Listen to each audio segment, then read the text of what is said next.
ഈ പറയുന്ന national income അതിനകത്ത് ആവശ്യമില്ല. അപ്പൊ അതിനകത്ത് നാഷണൽ ഇൻകവും ഫിസ്ക്കൽ പോളിസിയും വേണമെന്ന് പറയുന്നില്ല. അതേസമയം 11th സ്റ്റാൻഡേർഡിലെ എല്ലാ ചാപ്റ്റേഴ്സും ആദ്യത്തെ 3 ചാപ്റ്റേഴ്സ് മസ്റ്റായിട്ട് നോക്കണം. അതിനുശേഷമുള്ള ജസ്റ്റ് ഒന്ന് വേഗത്തിൽ ഒന്ന് ഓടിച്ച് വായിച്ചു വിടുക. അതിന്റെ ഭാഗമായിട്ട് നിങ്ങൾക്ക് സെൽഫ് പ്രിപ്പറേഷൻ നടത്തുന്ന ആൾക്കാരാണെങ്കിൽ നിങ്ങൾ എക്കണോമിക്സ് എന്ന് പറയുന്ന സബ്ജക്റ്റിന് വേണ്ടി എങ്ങനെ തയ്യാറെടുക്കണം, ഏതിൽ നിന്ന് തുടങ്ങണം? ഇതുവരെ നിങ്ങൾ ഡിഗ്രി ലെവൽ എക്സാമിന് തയ്യാറെടുത്തിട്ടില്ല, പുതിയതായിട്ട് PSCയിൽ പഠിക്കാൻ വേണ്ടി വരുന്ന ആൾക്കാരാണെങ്കിൽ നിങ്ങളുടെ പ്രിപ്പറേഷൻ, അല്ലെങ്കിൽ നിലവിലൊരു ബ്രേക്ക് എടുത്ത് വെച്ചിരിക്കുന്ന ആൾക്കാരാണെങ്കിലും എക്കണോമിക്സിന് നിങ്ങളുടെ പ്രിപ്പറേഷൻ എങ്ങനെ ആരംഭിക്കണമെന്നൊരു ഡൗട്ട് ഉണ്ടാവും. ഹായ് ഓൾ, എൻട്രിയുടെ ഡിഗ്രി ലെവൽ യൂട്യൂബ് ചാനലിലേക്ക് എല്ലാവർക്കും സ്വാഗതം. അപ്പൊ നമുക്കറിയാം ഈ വർഷം ലാസ്റ്റോ അല്ലെങ്കിൽ അടുത്ത വർഷം തുടക്കത്തോടു കൂടിയോ സെക്രട്ടേറിയറ്റ് അസിസ്റ്റന്റ് എക്സാം ഉണ്ടാകുമെന്നാണ് നമ്മൾ പ്രതീക്ഷിക്കുന്നത്. അപ്പൊ നമ്മുടെ ചാനലിൽ തന്നെ ഓൾറെഡി നമ്മൾ സെക്രട്ടേറിയറ്റ് അസിസ്റ്റന്റിന് വേണ്ടി നേരത്തെ തയ്യാറെടുക്കാനുള്ള ഒരു സ്ട്രാറ്റജി വീഡിയോ അപ്ലോഡ് ചെയ്തിട്ടുണ്ടായിരുന്നു. ആദ്യം പഠിക്കാം, ആദ്യ റാങ്കുകൾ നേടാവുന്ന പേരിലൊരു വീഡിയോ നമ്മൾ ഓൾറെഡി ഷെയർ ചെയ്തിട്ടുണ്ട്. അപ്പൊ അതിനകത്ത് എങ്ങനെ നമ്മൾ ഇപ്പോഴേ തയ്യാറെടുക്കണം, എന്തൊക്കെ മെറ്റീരിയൽസ് യൂസ് ചെയ്യണം, അതുപോലെ തന്നെ നമ്മുടെ സ്ട്രാറ്റജി ഏത് രീതിയിലായിരിക്കണം തുടങ്ങിയ കാര്യങ്ങളെല്ലാം അതിൽ ഡിസ്കസ് ചെയ്തിട്ടുണ്ട്. അപ്പോൾ ആ വീഡിയോ കണ്ടിട്ടില്ലാത്തവർ അതൊന്ന് കണ്ടു നോക്കുക. അപ്പം നിങ്ങൾക്ക് എങ്ങനെ നിങ്ങളുടെ ഈ ഒരു സെക്രട്ടേറിയറ്റ് അസിസ്റ്റന്റ് അതുപോലെ വരാൻ പോകുന്ന ഡിഗ്രി ലെവൽ എക്സാമുകൾക്ക് വേണ്ടിയുള്ള ജേർണി ആരംഭിക്കാനൊരു ഐഡിയ കിട്ടും. അപ്പൊ അതിന്റെ ഭാഗമായിട്ട് അത്തരത്തിൽ ആ ഒരു സെക്രട്ടേറിയറ്റ് അസിസ്റ്റന്റ് എന്ന് പറയുന്ന എക്സാം നമ്മുടെ ലക്ഷ്യം വെച്ചിട്ട് നമ്മുടെ ഡിഗ്രി ലെവൽ ചാനലിൽ ഒരു സീരീസ് ആരംഭിച്ചിട്ടുണ്ട്. അപ്പോൾ അതായത് എന്താണ്, ഓരോ വിഷയത്തിന്റെയും NCERT ടെക്സ്റ്റ് ബുക്കുകൾ ഡിസ്കസ് ചെയ്യുന്നു, അതുപോലെ തന്നെ അതിന്റെ പ്രീവിയസ് ഇയർ ക്വസ്റ്റ്യൻസ് ഡിസ്കസ് ചെയ്യുന്നു. അത്തരത്തിലൊരു സീരീസ് ഓൾറെഡി നമ്മുടെ ഡിഗ്രി ലെവൽ യൂട്യൂബ് ചാനൽ ആരംഭിച്ചിട്ടുണ്ട്. അപ്പോൾ ഇന്ന് നമ്മൾ എക്കണോമിക്സിന്റെ ആ ഒരു വീഡിയോ സീരീസിന്റെ ഫസ്റ്റ് വീഡിയോ ആണ് നമ്മൾ അപ്ലോഡ് ചെയ്യുന്നത്, അത് നിങ്ങളുടെ മുന്നിൽ ഷെയർ ചെയ്യുന്നത്. അപ്പോൾ നിങ്ങളൊന്ന് മനസ്സിലാക്കുക, എക്കണോമിക്സ് എന്ന് പറയുന്നത് ഏതൊരു സബ്ജക്റ്റിനെ പോലെ തന്നെയും എക്കണോമിക്സ് എന്ന് പറയുന്നത് ഡെപ്തിൽ തന്നെയാണ് ഡിഗ്രി ലെവൽ എക്സാമിന് ചോദിക്കുന്നത്. കാരണം ഡിഗ്രി ലെവൽ എക്സാമുകളുടെ എല്ലാം സ്വഭാവം നമുക്കറിയാം, ഇൻ ഡെപ്തിൽ നമുക്ക് ഒരു സബ്ജക്റ്റിനെ പറ്റിയുള്ള നോളജ് ആവശ്യമാണ്. അതിൽ പറഞ്ഞിട്ടുള്ള സിലബസിനകത്ത് പറയുന്ന കാര്യങ്ങളെ പറ്റി ഡെപ്തിലെ നോളജ് നമുക്ക് ആവശ്യമാണ്. അപ്പൊ അതുകൊണ്ട് തന്നെ എക്കണോമിക്സ് എന്ന് പറയുന്ന സബ്ജക്റ്റിനും അത്തരത്തിലുള്ള ഒരു ഡെപ്ത് നോളജ് നമുക്ക് ആവശ്യമാണ്. മാത്രമല്ല എക്കണോമിക്സ് ഒരു കോൺസെപ്ച്വൽ സബ്ജക്റ്റ് ആണ്. നമ്മൾ പലപ്പോഴും കോൺസെപ്റ്റുകൾ മനസ്സിലാക്കി പഠിക്കുക എന്നൊക്കെ നമ്മൾ പറയാറില്ല. അപ്പൊ അത്തരത്തിൽ കോൺസെപ്റ്റ് അറിഞ്ഞിരിക്കാനുള്ള ഒരു സബ്ജക്റ്റ് ആണ് എക്കണോമിക്സ് എന്ന് പറയുന്നത്. അപ്പൊ ഈ ഒരു എക്സാമിന് വേണ്ടി ഈ വർഷം ലാസ്റ്റ് വരാൻ പോകുന്ന അല്ലെങ്കിൽ അടുത്ത വർഷം തുടക്കത്തിൽ വരുമെന്ന് നമ്മൾ പ്രതീക്ഷിക്കുന്ന എക്സാമിന് വേണ്ടി എക്കണോമിക്സ് എന്ന് പറയുന്ന സബ്ജക്റ്റ് എങ്ങനെ തയ്യാറെടുക്കാം, ആ ഒരു സംഗതിയാണ് നമ്മൾ ഇന്നത്തെ വീഡിയോയ്ക്കകത്ത് ഡിസ്കസ് ചെയ്യാൻ പോകുന്നത്. അപ്പൊ വരുന്ന ദിവസങ്ങളിൽ നമ്മൾ എക്കണോമിക്സിന്റെ പ്രീവിയസ് ഇയർ ക്വസ്റ്റ്യൻസ്, അതായത് ഡിഗ്രി പ്രിലിംസും മെയിൻസിന്റെയും ക്വസ്റ്റ്യൻസ് ഡിസ്കസ് ചെയ്യുന്ന ഒരു വീഡിയോ സീരീസ്, അത് കൂടാതെ NCERT ടെക്സ്റ്റ് ബുക്കുകൾ 11th-ന്റെയും 12th-ന്റെയും NCERT ടെക്സ്റ്റ് ബുക്കുകൾ ഡിസ്കസ് ചെയ്യുന്ന ഒരു വീഡിയോ സീരീസും ഉടനെ തന്നെ നമ്മുടെ ഡിഗ്രി ലെവൽ യൂട്യൂബ് ചാനലിൽ ഷെയർ ചെയ്യുന്നുണ്ട്. അപ്പോൾ ഇത്തരത്തിൽ ഈ വീഡിയോസ് ഒക്കെ കാണണമെങ്കിൽ നിങ്ങൾ എന്ത് ചെയ്യണം, ഈ ഒരു യൂട്യൂബ് ചാനൽ സബ്സ്ക്രൈബും കൂടെ ചെയ്തു വെക്കണം, അതൊന്ന് മറന്നു പോകരുത്. അപ്പൊ നമുക്ക് എന്തായാലും എക്കണോമിക്സിന് എങ്ങനെ തയ്യാറെടുക്കാം, നമുക്ക് ഈ ഒരു മിഷൻ സെക്രട്ടേറിയറ്റ് അസിസ്റ്റന്റ് എന്നാണ് നമ്മൾ ഈ ഒരു മിഷന് തന്നെ അല്ലെങ്കിൽ ഒരു വീഡിയോ സീരീസിനാണ് നമ്മൾ പേരിട്ടിരിക്കുന്നത്. ഇതൊരു ലോങ് ടേമിലത്തേക്ക് നമ്മൾ ഉദ്ദേശിക്കുന്ന ഒരു സീരീസാണ്. അതിന്റെ ഭാഗമായിട്ട് നിങ്ങൾക്ക് സെൽഫ് പ്രിപ്പറേഷൻ നടത്തുന്ന ആൾക്കാരാണെങ്കിൽ നിങ്ങൾ എക്കണോമിക്സ് എന്ന് പറയുന്ന സബ്ജക്റ്റിന് വേണ്ടി എങ്ങനെ തയ്യാറെടുക്കണം, പല ഉദ്യോഗാർത്ഥികൾക്കും ബുദ്ധിമുട്ടെന്ന് പറയുന്ന ഒരു സബ്ജക്റ്റ് ആണ്. അതായത് ആദ്യമേ എക്കണോമിക്സ് എന്ന് അയ്യോ എനിക്ക് ബുദ്ധിമുട്ടാണ്, എക്കണോമിക്സ് ഞാൻ പഠിക്കുന്നില്ല.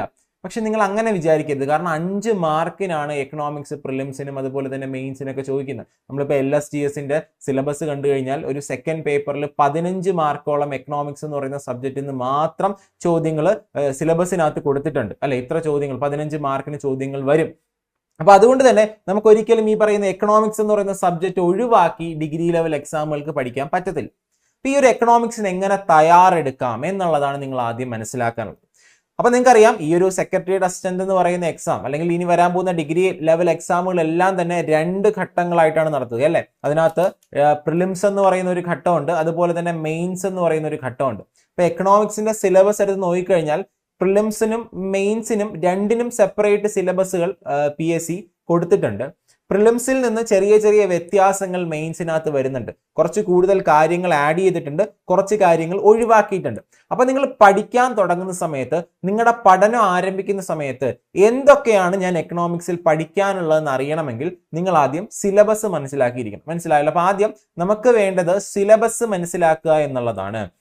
ഞാനിവിടെ കൃത്യമായിട്ട് തന്നെ പ്രിലിംസിന്റെ സിലബസും മെയിൻസിന്റെ സിലബസും നമുക്ക് നോക്കാം. അപ്പൊ നിങ്ങൾ മനസ്സിലാക്കുക, പ്രിലിംസിന്റെ സിലബസിനൊപ്പം കുറച്ച് കാര്യങ്ങൾ ആഡ് ചെയ്യുമ്പോഴാണ് നമുക്ക് മെയിൻസിന്റെ സിലബസ് കിട്ടുക. പക്ഷേ മെയിൻസിന്റെ സിലബസിൽ പ്രിലിംസ് എന്നുള്ള കുറച്ച് കാര്യങ്ങൾ ഒഴിവാക്കിയിട്ടുമുണ്ട്.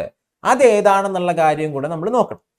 ആദ്യമായിട്ട് ഈ ഒരു സിലബസിന്റെ കാര്യം പറയുന്ന സമയത്ത് ഏതൊരു കാര്യം നിങ്ങൾ ഈ പറയുന്ന ഈ ഒരു എക്സാമിന് വേണ്ടി ഡിഗ്രി ലെവൽ പ്രിലിംസ് അല്ലെങ്കിൽ സെക്രട്ടറി ടെസ്റ്റിന് വേണ്ടി തയ്യാറെടുക്കുന്ന ആളാണെങ്കിൽ നിങ്ങൾ ആദ്യം ബേസിക് ആയിട്ട് എക്കണോമിക്സിനെ പറ്റി ഒരു ഐഡിയ ഉണ്ടാക്കിയെടുക്കണം. അതാണ് സിലബസിനകത്ത് ആദ്യമുള്ളത്, ഇൻട്രൊഡക്ഷൻ ടു എക്കണോമിക്സ് എന്ന് പറയുന്നത്. അതിനകത്ത് എക്കണോമിക്സിന്റെ ഡെഫിനിഷൻസിനെ പറ്റി ചോദ്യങ്ങൾ വരാറുണ്ട്.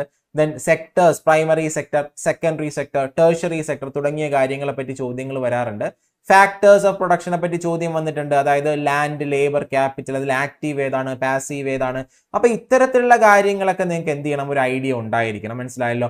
ഇൻട്രൊഡക്ഷൻ ടു എക്കണോമിക്സ്, എക്കണോമിക്സുമായിട്ട് ബന്ധപ്പെട്ട ഒരു ഇൻട്രൊഡക്ഷൻ നിങ്ങൾ ഒരു ഐഡിയ ഉണ്ടാക്കിയെടുക്കാൻ വേണ്ടി ശ്രമിക്കുക. അപ്പൊ അതിന് നമുക്ക് ഏറ്റവും നമ്മളെ ഹെൽപ്പ് ചെയ്യുന്നത് SCERT ടെക്സ്റ്റ് ബുക്കുകൾ തന്നെയാണ്. SCERT ടെക്സ്റ്റ് ബുക്കുകളും പ്ലസ് 11th സ്റ്റാൻഡേർഡിലെയും 12th സ്റ്റാൻഡേർഡിലെയും NCERT തന്നെ നമുക്ക് ഈ ഒരു ഇൻട്രൊഡക്ഷൻ ടു എക്കണോമിക്സ് എന്ന് പറയുന്ന ഒരു ടോപ്പിക് കവർ ചെയ്യാൻ വേണ്ടിയിട്ട് നമുക്ക് യൂസ് ചെയ്യാൻ പറ്റുന്നതാണ്. അപ്പോൾ നിങ്ങൾ മനസ്സിലാക്കുക, SCERT NCERT എന്ന് പറയുമ്പോൾ നമ്മൾ 6th മുതൽ 10th വരെയുള്ള SCERTs നമുക്ക് ഇവിടെ യൂസ് ചെയ്യാം. 6th മുതൽ 10th വരെയുള്ള SCERTs ഏതൊക്കെ നോക്കാനുള്ളതെന്ന് വ്യക്തമായിട്ട് നമുക്ക് ലാസ്റ്റ് പറയാം.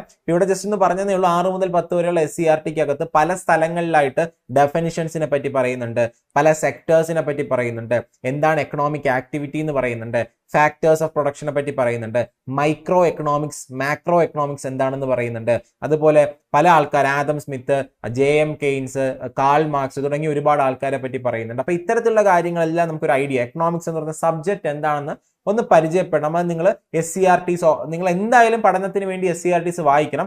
വായിക്കുമ്പോൾ നിങ്ങൾ എന്ത് ചെയ്യും, അത്തരത്തിലുള്ള കാര്യങ്ങളെല്ലാം തന്നെ കവർ ചെയ്യും. അതിനുവേണ്ടി പ്രത്യേകിച്ച് നമുക്ക് എന്ത് ചെയ്യേണ്ട, സമയം മാറ്റി വെക്കേണ്ട കാര്യമില്ല ഇൻട്രൊഡക്ഷൻ ടു എക്കണോമിക്സ് പഠിക്കാൻ.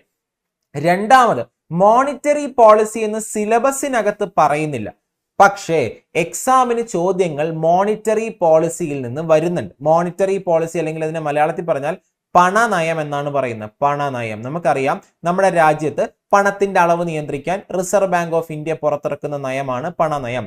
അപ്പൊ റിസർവ് ബാങ്ക് ഓഫ് ഇന്ത്യയും പണനയവും എന്ന് പറയുന്ന ഒരു ടോപ്പിക് നമുക്ക് നോക്കണം. അവിടെ പണനയവും റിസർവ് ബാങ്ക് ഓഫ് ഇന്ത്യയും അവരുടെ പ്രവർത്തനങ്ങളും ഭയങ്കര ഇമ്പോർട്ടന്റ് ആണ് കേട്ടോ. കാരണം PSC പ്രിലിംസ്, അതായത് ഡിഗ്രി ലെവൽ പ്രിലിംസിന് ചോദ്യങ്ങൾ വന്നിട്ടുണ്ടെങ്കിൽ എക്കണോമിക്സിന് ഉറപ്പായിട്ട് ഒരു ചോദ്യം മോണിറ്ററി പോളിസി അല്ലെങ്കിൽ RBI ആൻഡ് ഇറ്റ്സ് ഫംഗ്ഷൻ എന്ന് പറയുന്ന ഏരിയയിൽ നിന്നായിരിക്കും. ഇപ്പൊ RBIയുടെ പ്രവർത്തനങ്ങൾ എന്ന് പറയുന്ന ഏരിയയിൽ നിന്നായിരിക്കും. അപ്പൊ അതുകൊണ്ട് തന്നെ ഈ ഒരു മേഖല നമ്മൾ നോക്കിയിട്ട് പോയാലേ പറ്റത്തുള്ളൂ.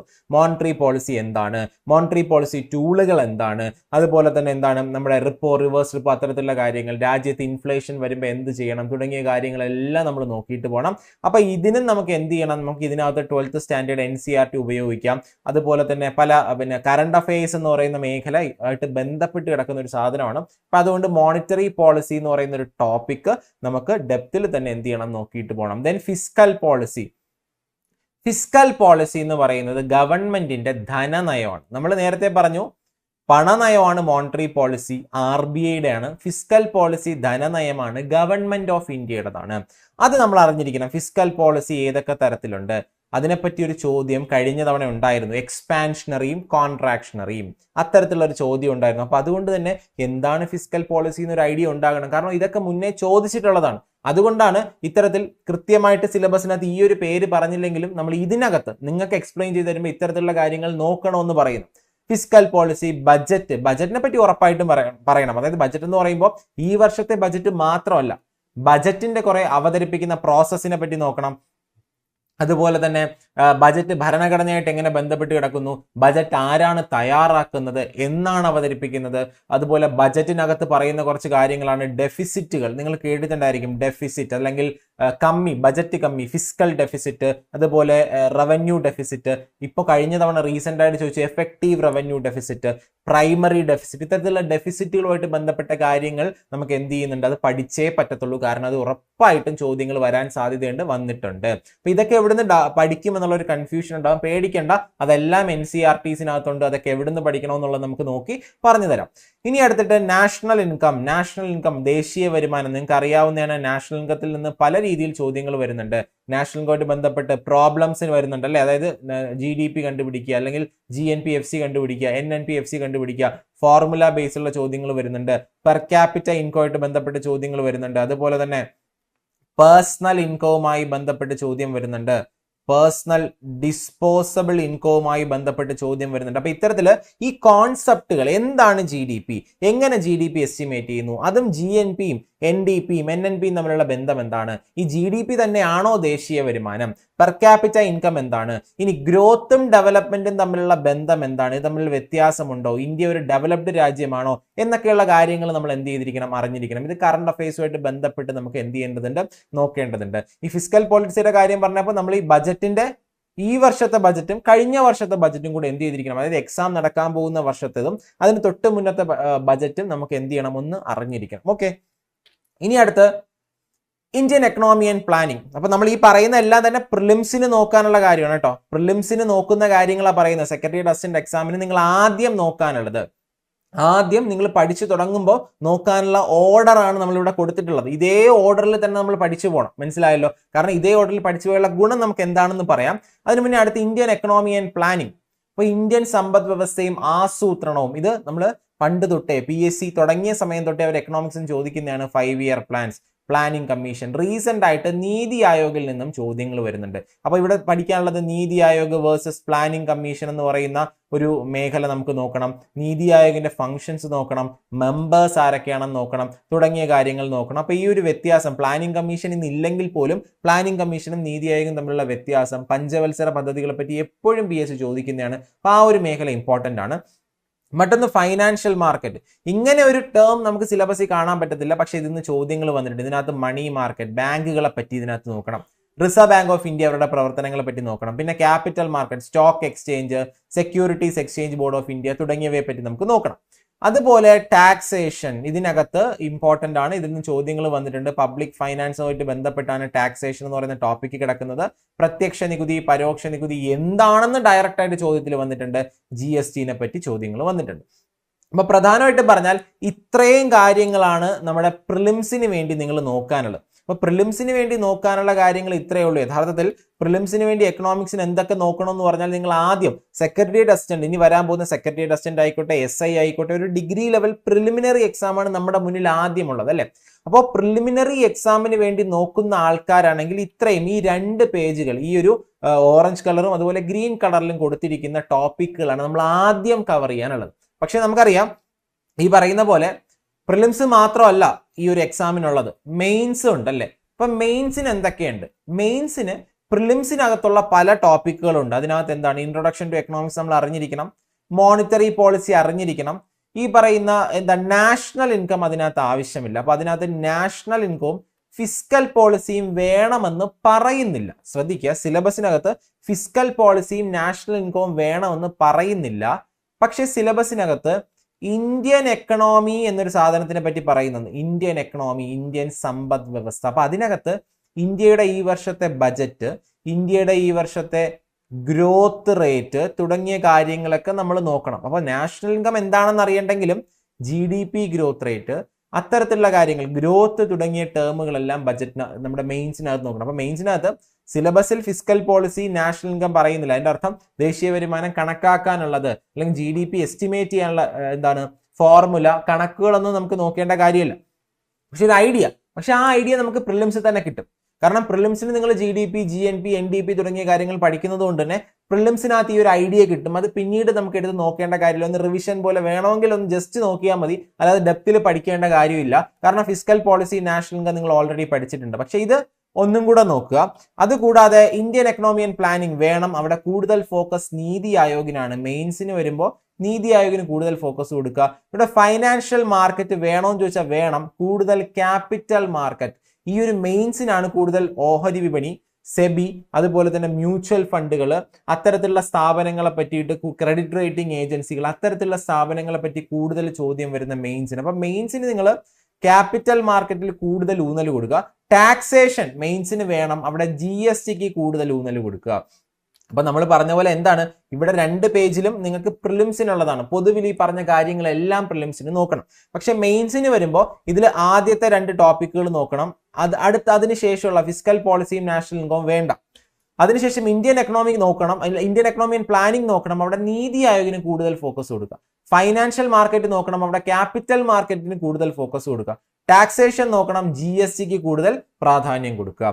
ഇനി മെയിൻസിന് വേണ്ടി മാത്രമുള്ള സിലബസ്, അത് പ്രിലിംസിന് ഇല്ലാതെ മെയിൻസിന് വേണ്ടി മാത്രമുള്ള ഏരിയാസ് നോക്കിക്കഴിഞ്ഞാൽ എക്സ്റ്റേണൽ സെക്ടർ നോക്കുക. എക്സ്റ്റേണൽ സെക്ടർ എന്ന് കൃത്യമായിട്ട് പറയുന്നില്ല, പക്ഷെ LPG, ന്യൂ എക്കണോമിക് റിഫോംസ് അല്ലെങ്കിൽ ന്യൂ എക്കണോമിക് പോളിസി, ഉദാരവൽക്കരണം, സ്വകാര്യവൽക്കരണം, ആഗോളവൽക്കരണം അറിയാലോ 1991 അതിനെപ്പറ്റി നമ്മൾ നോക്കുമ്പോൾ ഇന്ത്യയുടെ വിദേശ ട്രേഡ്, ഇന്ത്യയുടെ ബാലൻസ് ഓഫ് പേയ്മെന്റ്, അതിനെപ്പറ്റി ഒരു ചോദ്യം ചോദിച്ചിട്ടുണ്ട്.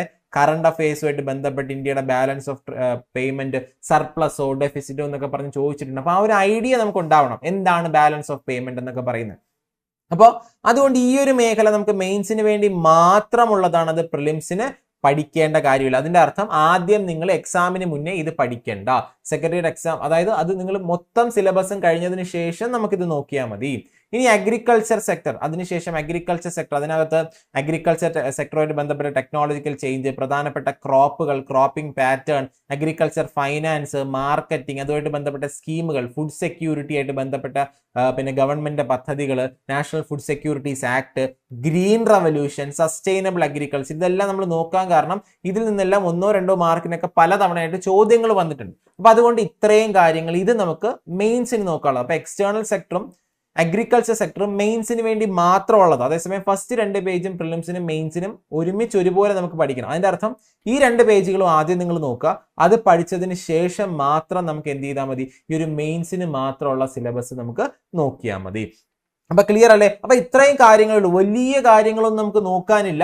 വളരെ കുറച്ച് കാര്യങ്ങൾ മാത്രമേ എക്കണോമിക്സിന്റെ സിലബസിനകത്ത് നമുക്ക് നോക്കാൻ വേണ്ടിയിട്ടുള്ളൂ.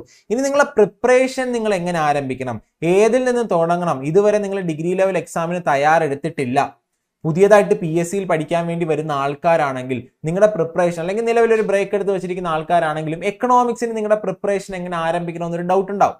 അപ്പൊ നിങ്ങൾ നിങ്ങളുടെ പ്രിപ്പറേഷൻ SCERT ടെക്സ്റ്റ് ബുക്കുകളിൽ നിന്ന് ആരംഭിക്കാം. നമുക്ക് SCERT തന്നെ ആരംഭിക്കാം. SCERTs 7th മുതൽ 10th വരെയുള്ള SCERTs ഉണ്ട്. നിങ്ങൾക്ക് മലയാളത്തിലാണ് പഠിക്കുന്നതെങ്കിൽ മലയാളമുണ്ട്, ഇംഗ്ലീഷിലാണ് പഠിക്കുന്നതെങ്കിൽ ഇംഗ്ലീഷ് ഉണ്ട്. അപ്പം മലയാളമാണെങ്കിലും ഇംഗ്ലീഷ് ആണെങ്കിലും നിങ്ങൾക്ക് സമഗ്രയിൽ നിന്ന് ഡൗൺലോഡ് ചെയ്യാം. സമഗ്രയുടെ വെബ്സൈറ്റിൽ നിന്ന് ഡൗൺലോഡ് ചെയ്താൽ അത് നിങ്ങൾക്ക് പഠനം ആരംഭിക്കാം. അപ്പൊ SCERTs 7th-ന്റെയും 10th-ന്റെ 7th മുതൽ 10th 7, 8, 9, 10 ക്ലാസ്സുകളിലെ SCERTs ആദ്യം നിങ്ങൾ വായിച്ചു തീർക്കുക. അപ്പൊ ഇത് വായിക്കുമ്പോൾ ഗുണം, ഇതിനകത്ത് എക്കണോമിക്സ് മാത്രമല്ല, ഇതിന്റെ സോഷ്യൽ സയൻസ് വായിച്ചു കഴിയുമ്പോൾ economics, geography, history, political science, അതായത് കോൺസ്റ്റിറ്റ്യൂഷൻ, ഇതെല്ലാം തന്നെ അവിടെ കവർ ആകുന്നുണ്ട്. അപ്പൊ SCERTs നിങ്ങൾ ആദ്യം വായിച്ചു തീർക്കുക.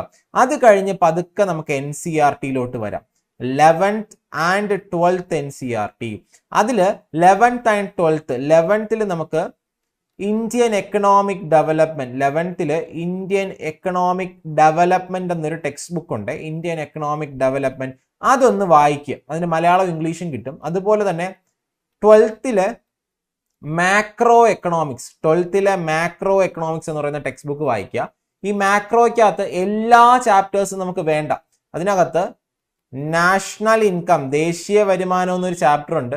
അതുപോലെ തന്നെ ഗവൺമെന്റ് ബഡ്ജറ്റ് ആൻഡ് എക്കണോമി എന്നൊരു ചാപ്റ്റർ ഉണ്ട്, ഗവൺമെന്റ് ബഡ്ജറ്റ് ആൻഡ് എക്കണോമി. അതുപോലെ തന്നെ money and banking, money and banking എന്നൊരു ചാപ്റ്റർ ഉണ്ട്. ഇത് കൂടാതെ ഇൻട്രൊഡക്ഷൻ. ഇത്രയും കാര്യങ്ങൾ നമുക്ക് നോക്കിയാൽ മതി. National income, government budget, money and banking, ഇത്രയും ചാപ്റ്റേഴ്സ് മാക്രോ എക്കണോമിക്സിൽ നോക്കിയാൽ മതി. അതേസമയം 11th സ്റ്റാൻഡേർഡിലെ എല്ലാ ചാപ്റ്റേഴ്സും, ആദ്യത്തെ 3 ചാപ്റ്റേഴ്സ് മസ്റ്റ് ആയിട്ട് നോക്കണം. അതിനുശേഷമുള്ള ജസ്റ്റ് ഒന്ന് വേഗത്തിൽ ഒന്ന് ഓടിച്ച് വായിച്ചു വിടുക. അപ്പൊ ഇത്രയും കാര്യങ്ങളാണ് നമുക്ക് NCERTസിനകത്ത് കവർ ചെയ്യാനുള്ളത്. അപ്പോൾ സ്കൂൾ ടെക്സ്റ്റ് ബുക്കുകൾ നമുക്ക് അവിടെ കവർ ചെയ്യാൻ പറ്റുന്നു അല്ലെ. 7ാം ക്ലാസ് മുതൽ 10ാം ക്ലാസ് വരെയുള്ള SCERT വായിച്ചു നോക്കുക, കേരള സിലബസ്. അതിനുശേഷം 11ഉം 12ഉം 11th ഇന്ത്യൻ എക്കണോമിക് ഡെവലപ്മെന്റും 12th മാക്രോ എക്കണോമിക്സും. ഇനി നിങ്ങൾ ഫോളോ ചെയ്യാനുള്ളതാണ് കറണ്ട് അഫയേഴ്സ് എന്ന് പറയുന്നത്. നിങ്ങൾക്കത് നമുക്കറിയാം, ഈ നമ്മുടെ എൻട്രി ആപ്പിൽ തന്നെ ഫ്രീ ആയിട്ട് നിങ്ങൾക്ക് എന്ത് കിട്ടും, ഡെയിലി CA കിട്ടും അല്ലെ. അപ്പൊ നിങ്ങൾക്ക് എന്ത് ചെയ്താൽ മതി, നമുക്ക് എൻട്രി ആപ്പിൽ ഡെയിലി നിങ്ങൾക്ക് കറണ്ട് അഫയേഴ്സ് കിട്ടും, ഡെയിലി കറണ്ട് അഫയേഴ്സ് കിട്ടും. അത് നിങ്ങൾ കണ്ടു നോക്കുക. അപ്പൊ നിങ്ങൾക്ക് ഡെയിലി കറണ്ട് അഫയേഴ്സ് ഉണ്ട്. അപ്പൊ നിങ്ങൾ എന്ത് ചെയ്താൽ മതി, എൻട്രി ആപ്പിൽ കയറിയിട്ട് ആ ഡെയിലി കറണ്ട് അഫയേഴ്സ് വളരെ ഒരു 15 മിനിറ്റ് 20 മിനിറ്റ് കൊണ്ട് നിങ്ങൾക്ക് എന്ത് ചെയ്താൽ മതി, ആ ഒരു കറണ്ട് അഫയേഴ്സ് തീർക്കാൻ പറ്റും. അതുപോലെ തന്നെ വീക്ക്ലി കറണ്ട് അഫയേഴ്സ് ഉണ്ട്, മന്ത്ലി കറണ്ട് അഫയേഴ്സ് ലഭ്യമാണ്. നിങ്ങളുടെ കൺവീനിയൻസിനനുസരിച്ച് എന്ത് ചെയ്യുക, കറണ്ട് അഫയേഴ്സ് എക്കണോമിക്സിനോട് ചേർത്ത് പഠിക്കാൻ ശ്രമിക്കുക. കാരണം എക്കണോമിക്സ് ഒരു ഡൈനാമിക് സബ്ജക്റ്റ് ആണ്. കാരണം അതിൽ കറണ്ട് അഫയേഴ്സ് ഭയങ്കര ഇമ്പോർട്ടന്റ് ആണ്. കറണ്ട് അഫയേഴ്സുമായിട്ട് ബന്ധപ്പെട്ട ചോദ്യങ്ങൾ എപ്പോഴും വരാറുണ്ട്. അതുപോലെ തന്നെ ബജറ്റ്, നമ്മൾ എപ്പോഴും എല്ലാ വർഷവും യൂട്യൂബ് ചാനലിൽ ബജറ്റ് വരുന്നതിനൊപ്പം തന്നെ നമ്മൾ എന്ത് ചെയ്യാറുണ്ട്, ബജറ്റുമായിട്ട് ബന്ധപ്പെട്ട എക്സ്പ്ലനേഷൻ വീഡിയോ നമ്മുടെ ഡിഗ്രി ലെവൽ യൂട്യൂബ് ചാനലിൽ ഷെയർ ചെയ്യാറുണ്ട്, അപ്ലോഡ് ചെയ്യാറുണ്ട്. അപ്പൊ അതുകൊണ്ട് തന്നെ ആ വീഡിയോസ് കാണുന്നത്, അതിന്റെ നോട്ടും നമ്മൾ ടെലഗ്രാം ചാനലിൽ ഷെയർ ചെയ്യുന്നുണ്ട്. അപ്പൊ ആ ഒരു വീഡിയോസ് കാണുന്നതും ആ ഒരു നോട്ട്സ് വായിക്കുന്നതും നിങ്ങളെ വലിയ രീതിയിൽ എന്ത് ചെയ്യും, നിങ്ങളെ എക്സാമിന് ഒരു മാർക്ക് കിട്ടുന്നതിന് നിങ്ങളെ സഹായിക്കും. അപ്പൊ ബജറ്റ് നിങ്ങൾ കാണുക, നമ്മുടെ ചാനലിൽ തന്നെ സൗജന്യമായിട്ട് നിങ്ങൾക്ക് ലഭ്യമാണ്, അതിന്റെ നോട്ട് നിങ്ങൾക്ക് ലഭ്യമാണ്. അപ്പൊ അതുകൊണ്ട് ബജറ്റ് കാണുക. ബജറ്റ് കാണുമ്പോൾ നിങ്ങൾ ടേംസ്, റിവൈസ്ഡ് എസ്റ്റിമേറ്റ് എന്താണ്, ബജറ്റ് എസ്റ്റിമേറ്റ് എന്താണ്, കാരണം അങ്ങനെ ചോദ്യങ്ങൾ വരും. കഴിഞ്ഞ തവണ ചോദിച്ചത് റിവൈസ്ഡ് എസ്റ്റിമേറ്റുമായിട്ട് ബന്ധപ്പെട്ട ചോദ്യം, റിവൈസ് എസ്റ്റിമേറ്റിൽ ഫിസിക്കൽ ഡെഫിസിറ്റ് എത്രയെന്നാ ചോദിച്ചത്. അപ്പൊ അങ്ങനെ വരുമ്പോൾ എന്താണ് റിവൈസ് എസ്റ്റിമേറ്റ് എന്നൊരു ഐഡിയ വേണം, എന്താണ് ബജറ്റ് എസ്റ്റിമേറ്റ് എന്നൊരു ഐഡിയ വേണം. അപ്പൊ ബജറ്റ് എന്താണ് മനസ്സിലായല്ലോ. അപ്പൊ ബജറ്റിനെ പറ്റിയുള്ള കാര്യങ്ങൾ നമ്മൾ നോക്കുക. ബജറ്റ് നമ്മുടെ യൂട്യൂബ് ചാനലിൽ തന്നെ വരുന്നുണ്ട്. ഈ ഒരു സീരീസ് ഇനി നമുക്ക് വരാൻ പോകുന്നതെന്ന് വെച്ചാൽ എന്താ, നമ്മുടെ പഠനം എങ്ങനെയാ, ഈ ഒരു NCERT എക്സ്പ്ലനേഷൻ സീരീസുകൾ, അതായത് എക്കണോമിക്സിന്റെ NCERT ടെക്സ്റ്റ് ബുക്കുകൾ എക്സ്പ്ലെയിൻ ചെയ്യുന്ന വീഡിയോസ് നമ്മുടെ ഡിഗ്രി ലെവൽ ചാനലിൽ തന്നെ വരുന്നുണ്ട്. അതുപോലെ പ്രീവിയസ് ഇയർ ക്വസ്റ്റ്യൻ ഞാൻ പറഞ്ഞില്ല, പറയാൻ വിട്ടുപോയതാണ്, പ്രീവിയസ് ഇയർ ക്വസ്റ്റ്യൻസ് മറ്റൊന്ന് നിങ്ങളുടെ പഠനത്തിൽ നിങ്ങളെ ഏറ്റവും വലിയ രീതിയിൽ ഹെൽപ്പ് ചെയ്യുന്നത്, നിങ്ങൾ കറക്റ്റ് ട്രാക്കിലാണോ പോകുന്നത്, നിങ്ങൾ PSC ആവശ്യപ്പെടുന്ന കാര്യങ്ങൾ തന്നെയാണോ പഠിക്കുന്നത് എന്നറിയാൻ പ്രീവിയസ് ഇയർ ക്വസ്റ്റ്യൻസ്, മുൻവർഷ ചോദ്യങ്ങൾ ചെയ്യേണ്ടത് വളരെ അത്യാവശ്യമാണ്. അപ്പൊ നമ്മുടെ ചാനലിൽ മറ്റൊരു സീരീസ് എന്ന് പറയുന്ന പ്രീവിയസ് ഇയർ ക്വസ്റ്റ്യൻസ് ആയിരിക്കും. മുൻവർഷ ചോദ്യങ്ങൾ, അതിന്റെ എക്സ്പ്ലനേഷൻ തുടങ്ങിയ കാര്യങ്ങളും നമ്മൾ എന്ത് ചെയ്യുന്നുണ്ട്, ഡിസ്കസ് ചെയ്യുന്നുണ്ട്. ഇത് കൂടാതെ ഹോട്ട് ടോപ്പിക്കുകൾ, എക്കണോമിക്സിന്റെ ഹോട്ട് ടോപ്പിക്സ്, അതായത് ചോദ്യങ്ങൾ വരാൻ സാധ്യതയുള്ള മേഖലകൾ, അത്തരത്തിലുള്ള കാര്യങ്ങളും നമ്മുടെ ഡിഗ്രി ലെവൽ ചാനലിൽ നിങ്ങൾക്ക് ലഭ്യമാണ്. അപ്പൊ നിങ്ങൾ ചെയ്യാനുള്ള എന്താണ്, നിങ്ങൾ ഇപ്പോഴേ SCERTs NCERTs വായിച്ചു തുടങ്ങുക. അതിന്റെ എക്സ്പ്ലനേഷൻ നമ്മുടെ ചാനലിൽ തന്നെ വീഡിയോസ് ആയിട്ട് വരുന്നുണ്ടാകും. അതുപോലെ തന്നെ പ്രീവിയസ് ഇയർ ക്വസ്റ്റ്യൻസ് ചെയ്തു തുടങ്ങണം. പ്രീവിയസ് ഇയർ ക്വസ്റ്റ്യൻസ് നമുക്ക് ഈ ഒരു പഠനം ചെറുതായിട്ടൊന്ന് മുന്നോട്ട് പോയിട്ട് നിങ്ങളുടെ പ്രീവിയസ് ഇയർ ക്വസ്റ്റ്യൻസ് ചെയ്തു തുടങ്ങുക. അതിനും നമ്മൾ ഹെൽപ്പ് ചെയ്യുന്നുണ്ട്. കാരണം നമ്മൾ പ്രീവിയസ് ഇയർ ക്വസ്റ്റ്യൻസ് ഓരോ സബ്ജക്ട് വൈസുള്ള എക്സ്പ്ലനേഷൻസ് അപ്ലോഡ് ചെയ്യുന്നുണ്ടാവും. അപ്പൊ അതുകൊണ്ട് നിങ്ങളെ ഫുള്ളായിട്ട് സപ്പോർട്ട് ചെയ്യാൻ എൻട്രിയുടെ ഡിഗ്രി ലെവൽ ടീം ഇവിടെ ഉണ്ട്. അപ്പൊ നിങ്ങൾക്ക് സൗജന്യമായിട്ടുള്ള നോട്ടുകളും ക്ലാസ്സുകളും തന്നെ ഈ ഒരു എൻട്രി ഡിഗ്രി ലെവൽ ചാനൽ വഴി നിങ്ങൾക്ക് കിട്ടുന്നതായിരിക്കും. അപ്പോൾ ഇത്തരത്തിലുള്ള ക്ലാസ്സുകൾക്ക് വേണ്ടി നിങ്ങൾ സബ്സ്ക്രൈബ് ചെയ്താൽ മാത്രമേ നിങ്ങൾക്ക് കിട്ടത്തുള്ളൂ. കാരണം എന്നാലേ നിങ്ങൾക്ക് നോട്ടിഫിക്കേഷൻ വരത്തുള്ളൂ. അല്ലാതെ ഇടയ്ക്ക് നിങ്ങൾ കയറി ചാനൽ വന്ന് നോക്കിക്കഴിഞ്ഞാൽ നിങ്ങൾക്ക് കണ്ടിന്യൂഷൻ കിട്ടില്ല. നിങ്ങൾ കണ്ടിന്യൂസ് പഠിച്ചുകൊണ്ടിരിക്കുന്നു, അപ്പൊ നിങ്ങൾക്ക് എന്നും റെഗുലർ ആയിട്ടുള്ള നോട്ടിഫിക്കേഷൻ വരികയാണ്. അതായത് ഇന്ന് ഈ ക്ലാസ് അപ്ലോഡ് ചെയ്തു, ഇന്ന് ഈ ഒരു വീഡിയോ അപ്ലോഡ് ചെയ്തു, പഠിക്കണമെന്ന് പറഞ്ഞാൽ നിങ്ങളൊന്ന് നോട്ടിഫൈ ചെയ്യണമെങ്കിൽ നിങ്ങൾ ഈ ചാനൽ സബ്സ്ക്രൈബ് ചെയ്താലേ പറ്റത്തുള്ളൂ അല്ലേ. അപ്പൊ നിങ്ങൾ എത്രത്തോളം ആൾക്കാർ നമ്മളെ സപ്പോർട്ട് ചെയ്യുന്നുണ്ടോ അതാണ് നമ്മുടെ ഊർജ്ജം എന്ന് പറയുന്നത്. നിങ്ങളുടെ സപ്പോർട്ടാണ് നമ്മുടെ ഊർജ്ജം. അപ്പൊ നിങ്ങളെ മാക്സിമം സപ്പോർട്ട് നമ്മൾ ഇത്തരത്തിലുള്ള വീഡിയോസ് ആയിട്ട്, ക്ലാസ്സുകളായിട്ട്, നിങ്ങൾക്ക് ഉപകാരപ്പെടുന്ന കണ്ടന്റുകളായിട്ട് നമ്മൾ ഷെയർ ചെയ്യുന്നുണ്ട്. അപ്പൊ ഇന്ന് നമ്മളൊരു എക്കണോമിക്സ് എന്ന് പറയുന്ന സബ്ജക്റ്റിന്റെ സിലബസ് എക്സ്പ്ലനേഷനും അതുപോലെ തന്നെ സ്ട്രാറ്റജിയും, എന്തൊക്കെ മെറ്റീരിയൽസ് യൂസ് ചെയ്യണം എന്നുള്ളതാണ് നമ്മൾ പറഞ്ഞത്. ഇനി വേറൊരു കാര്യം ഞാൻ പറഞ്ഞു, ബജറ്റ് വരുന്ന വർഷത്തെ, അതായത് ഇപ്പൊ ജൂലൈയിൽ ഒരു ബജറ്റ് ഉണ്ടാകും എന്ന് പറഞ്ഞു. അത് കഴിയുമ്പോൾ തന്നെ നമ്മൾ വീഡിയോ അപ്ലോഡ് ചെയ്യുന്നുണ്ടാകും. അതുപോലെ തന്നെ ഓരോ ദിവസവും നിങ്ങൾക്ക് ടാസ്കുകളായിട്ട്, ഇന്ന വീഡിയോസ് കാണുമ്പോൾ അത് പഠിച്ചു പോകാൻ വേണ്ടി ഒരു ടാസ്ക് ആയിട്ടാണ് നമ്മൾ തരുന്നത്. അത് നിങ്ങൾ പഠിച്ച് പോകുമ്പോൾ നിങ്ങൾക്ക് ഈ ഒരു യൂട്യൂബ് ചാനൽ വഴി തന്നെ നിങ്ങൾ കംപ്ലീറ്റ് ആയിട്ട് സെക്രട്ടറി അസിസ്റ്റന്റ് എന്ന് പറയുന്ന എക്സാമിന് വേണ്ടി തയ്യാറെടുക്കും. മനസ്സിലായല്ലോ. അപ്പൊ അത്തരത്തിലുള്ള കാര്യങ്ങൾ ഇന്നത്തെ എക്കണോമിക്സിന്റെ വീഡിയോയിൽ നമ്മൾ ഉദ്ദേശിച്ചത് സിലബസ് എക്സ്പ്ലെയിൻ ചെയ്യുക, എന്തൊക്കെ മെറ്റീരിയൽസ് പഠിക്കണം എന്നുള്ളതാണ്. അപ്പൊ ആ ഒരു കാര്യം എനിക്ക് നിങ്ങൾക്ക് കൺവേ ചെയ്ത് തരാൻ പറ്റിയെന്ന് വിശ്വസിക്കുന്നു. അപ്പൊ നിങ്ങൾക്ക് വീഡിയോ ഇഷ്ടമായിട്ടുണ്ടെങ്കിൽ ഒന്ന് ലൈക്ക് ചെയ്യണം കേട്ടോ. ചാനൽ സബ്സ്ക്രൈബ് ചെയ്താലേ നിങ്ങൾക്ക് നോട്ടിഫിക്കേഷൻ കിട്ടും.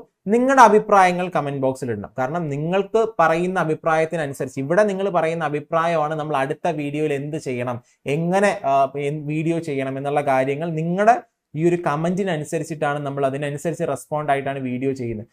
അപ്പൊ അതുകൊണ്ട് തന്നെ നിങ്ങളുടെ അഭിപ്രായത്തിന് വലിയ വിലയുണ്ട്. അപ്പൊ നിങ്ങൾ സഹകരിക്കണം. നിങ്ങൾ എന്ത് ചെയ്യുക, ലൈക്ക് ചെയ്യുക, ചാനൽ സബ്സ്ക്രൈബ് ചെയ്യുക. വീഡിയോ കണ്ട എല്ലാവർക്കും താങ്ക്